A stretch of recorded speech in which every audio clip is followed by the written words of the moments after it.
Greetings, this is Griff Ruby, the Nostalgic Catholic, with another Isaac Asimov short story. And this is a copy of Unknown magazine. It was a companion to Astounding Science Fiction and also managed and edited by the same John Campbell as was such a good friend to Isaac Asimov. But if you've noticed, Isaac Asimov's name is not here. And in point of fact, neither this issue nor any other issue of Unknown ever bore an Isaac Asimov story throughout its run. However, he was writing stories for Unknown how many times? In the introduction to this series, I mentioned that several of the lost stories were in that category. Life Before Birth, The Oak, Masks. Others would be collaborations that he wrote together with Fred Pohl and would appear in other magazines also quite some time after the fact. In 1950, though he wrote these in the early 1940s. The Little Man on the Subway, Legal Rights. I've handled those stories earlier on in this series in the sequence that they came out for the reading public and not the sequence they were written. There is, however, one more story that he wrote. Most of those did not sell. When they did not sell, he had no other market for them. He threw them away. He wrote one more for Unknown. In fact, it's the very first story he wrote after he was married to Gertrude Blugerman.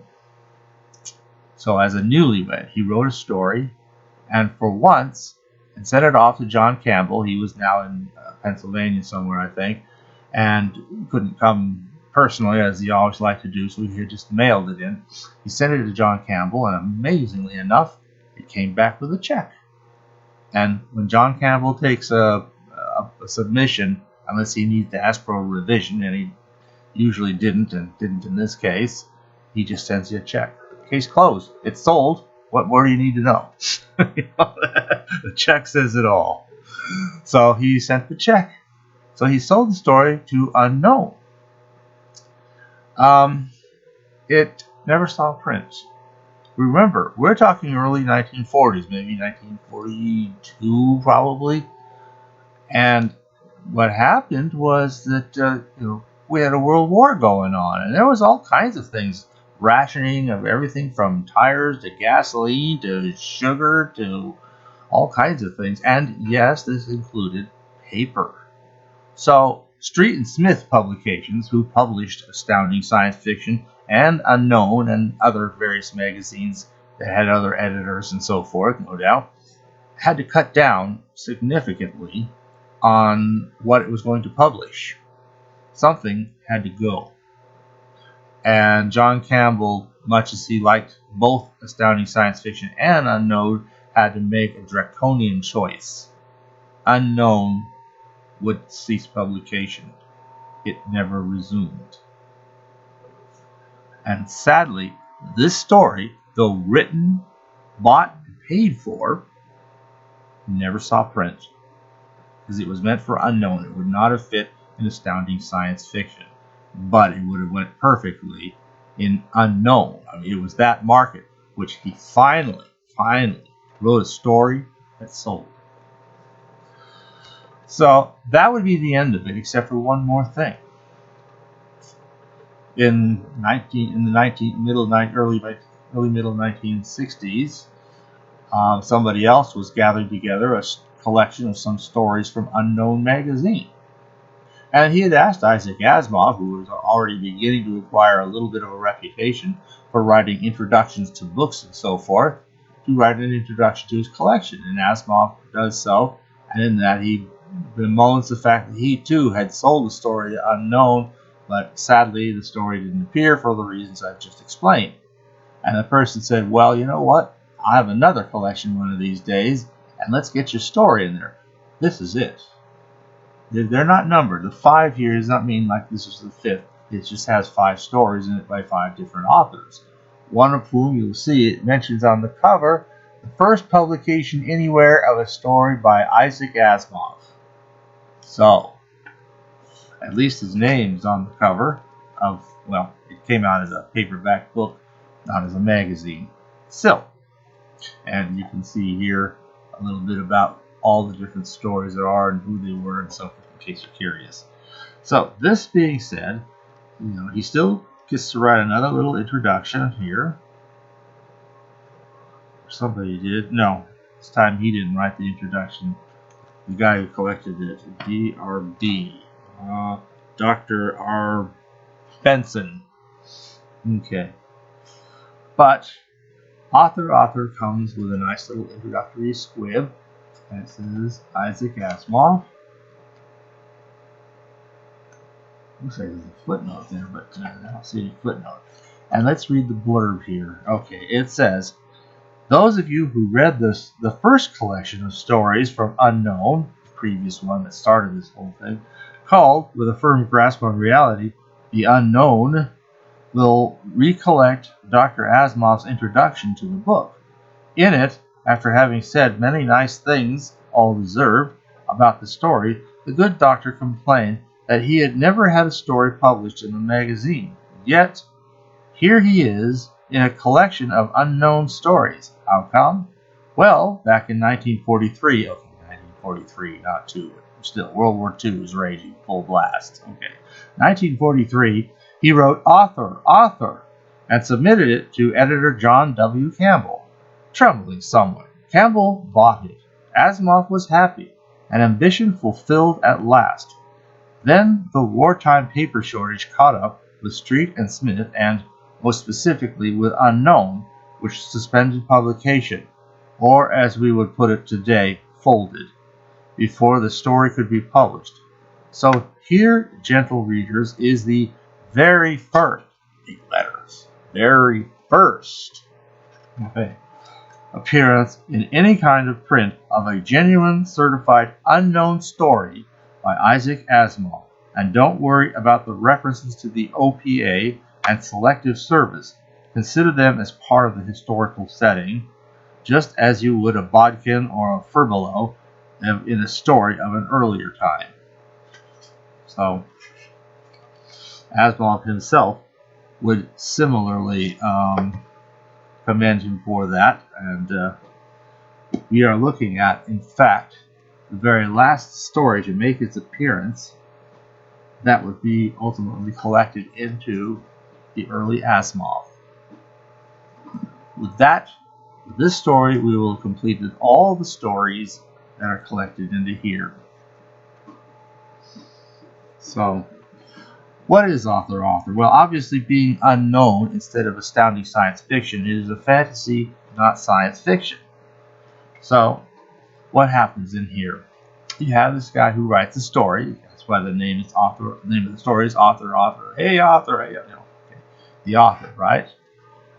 One of the characters, a famous character who's this detective type fellow from his book, suddenly appears to him in real life. Let's see, I can probably get his name here because I should know. Reginald something. Let's see here. So, we have an author. His name is Grayle Doone. And he had created a Reginald de Meister, who's a kind of rather dashing and popular with the ladies, unlike Sherlock Holmes. Kind of a Sherlock Holmes type of figure, but popular with the ladies. Kind of dashing, likes to be at all the fancy clubs, and lives it up, has a nice townhouse in the middle of town, and obviously lives a very prosperous upper class existence. And is very refined and so forth. He drops his G's when he talks too, so that's whatever that's worth. Anyway, suddenly there's this literary creation standing before him in the flesh, making demands. Now, there is an interesting correlation here because this is kind of similar to the whole relationship between Conan Doyle and the Sherlock Holmes stories, which, I mean, we know he wrote them, and once upon a time he was enthusiastic to write some in the beginning, but before long he'd had his fill of it. It was like, okay, that's nice, but I'm done now. And he wanted more. And with some hesitation, okay, here's some more. But by this time it was like, no, this is enough. I am not doing any more of these. And so at the end of those, he had the character killed off, and that was supposed to be the end of Sherlock Holmes. As we all know what happens after that, eventually he has to feed the money tree, and the only way to do it is to write more Sherlock Holmes stories. He had all these other things he wanted to write, and he wrote them and he published them. And, who but the most dedicated Arthur Conan Doyle fan even knows what these other works are, let alone has read them. I'll admit right here up front, I haven't read any of these other things, except some of his around the fire stories. I think he still had a fascination for that kind of interesting things happen, and then they look weird, and then here's an explanation, which is kind of like what makes a Sherlock Holmes story most interesting. Isn't just Sherlock Holmes himself personally and his detective style, but some of the interesting cases that he would meet up with. Here it's like you get the cases, as it were, only there's no detective to solve it. There's no Sherlock Holmes to solve it. Somebody involved in the whole situation writes a letter and says, well, I might as well confess. Here's the whole story. I was this, and we did this, and da-da-da, and explains the whole mystery, and that's solved it. Round the fire. If you can't get enough of Sherlock Holmes and you want more from Conan Doyle, read his Round the Fire stories. But at any rate, this guy had grown tired of Reginald de Meister. And he was feeling adamant. I'm not writing anymore. I'm through. And meanwhile, suddenly, here comes this de Meister character demanding, you've got this female character. How come my character doesn't get to fall in love with her and get married to her?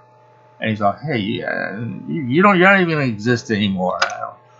I can't be that way. He says, well, maybe you could be paired up with this other. There were two female characters. There's a Leticia, and then there was a Sancha Rodriguez, a hot Latina, passionate Mexican girl with fiery dark eyes and disposition and attitude to match. Kind of a stereotype, but okay, whatever. We're talking 40s and even up to 60s where those kinds of stereotypes were accepted, and I don't know, maybe there's some reality to that. I don't know. To me, anybody could be passionate and high-spirited and so forth, regardless of whether you're from there or anywhere else. But at any rate, it was a well-known stereotype. But anyway, he wasn't interested in that one. He was interested in Leticia, who was kind of a milk and water, like a Girl Friday maybe in the stories, I guess. I don't know. The stories don't really exist other than what tiny fragments actually quoted in here and used, interestingly enough. And maybe it might be worth quoting how one of them gets used. Let's find one here. They put it in italics when you get to the story, the quote from the story. And so, hold on.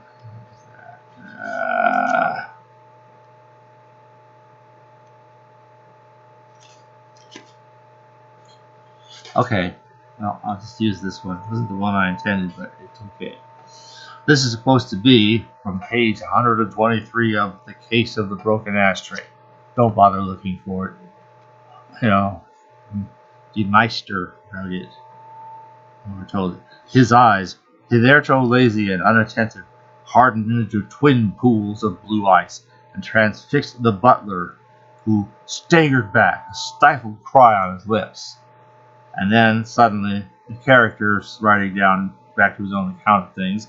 Evidently, de Meister lost none of his characteristics out of the novels he adorned. Graham, the writer of this thing in the story, staggered back, a stifled cry on his lips. I think I'd still like to do the other one because it really, it's kind of an interesting and memorable style here.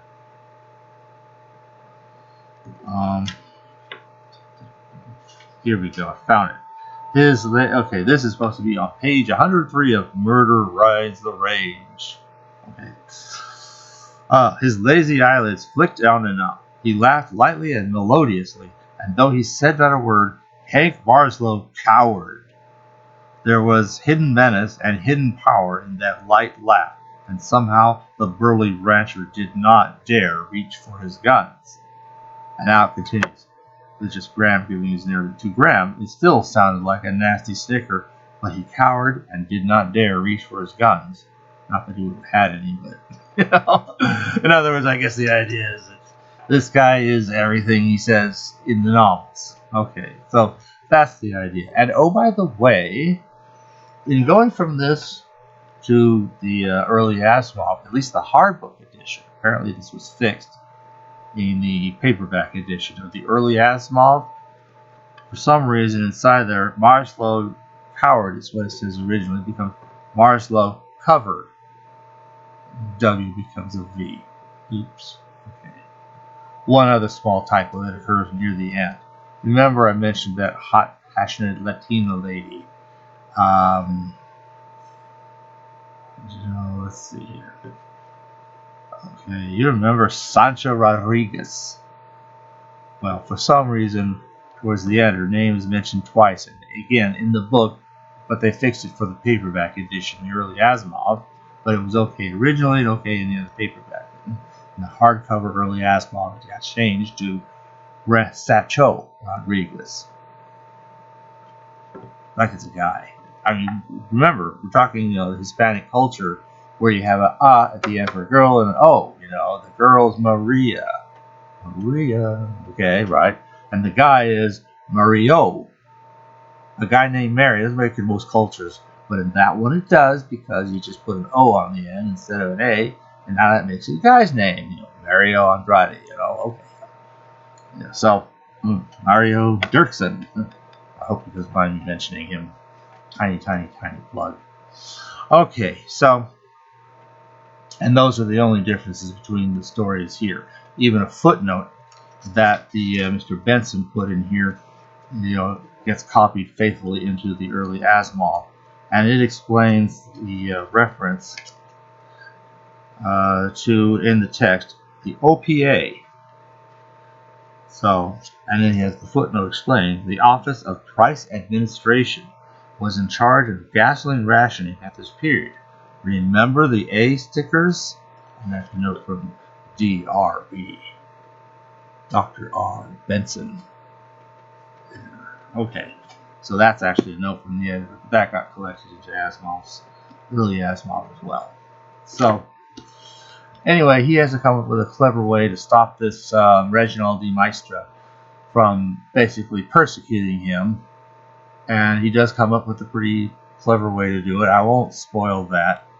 But it makes it kind of a somewhat fun story. Some of the little things in there are meant to be humorous. They kind of halfway succeed. Remember, this is kind of coming to the early middle period of his attempts at humor, where they were still kind of clumsy and just not up to the humor that would come later on. But at least it wasn't quite so bad as some of the humor of some of his really early pieces that would be just absolute misfires. So they weren't misfires, but there's definitely some fairly basic humor. Let's see, just in the way something would be put. So, but the situation, like I said, this ghostly person. Oh, there's one other little thing I wanted to get to, and that's his publisher. And I find this, I never caught this before, by the way. I never had. But reading this again, I suddenly just realized something very interesting. His publisher is named, let's see, I have it here. Here we go. Grosset Dunlap. Grosset Dunlap. Okay. That the S stands for some, is the violent truth spread by his enemies. If you do that, it would be Grosset MacDunlap. Now, that is a reference to something real. Very subtle, but it's real. There was a publisher, established back in 1898. I looked it up. And well known for printing story series for young people. The Hardy Boys. Nancy Drew, Tom Swift, and later than his original drafting of this story, Tom Swift Jr., and many others less well known. They also published, for example, Tom Corbett's books, for example. So the name of the publisher was Grosset and Dunlap. So Dunlap becomes MacDunlap, and Some becomes Grosset Dunlap. And they did publish mystery type stories, and Reginald de Meister is although not kind of the usual character you find in series books for young adults, but or young teenagers or whatever. But it's close enough. He's a detective, and so it's not totally inappropriate. It's a clear reference to that publishing empire, and so I don't know. It's been a fun book, interesting and fun story. It's interesting to be able to bring these little outside facts that I happen to come across. So it's his one fantasy that he sold to Unknown, even though it never made the pages of Unknown itself, other than in the form of this compilation. So, congratulations, you finally made it to the pages of Unknown, Dr. Asimov. And to everyone else, thank you for listening.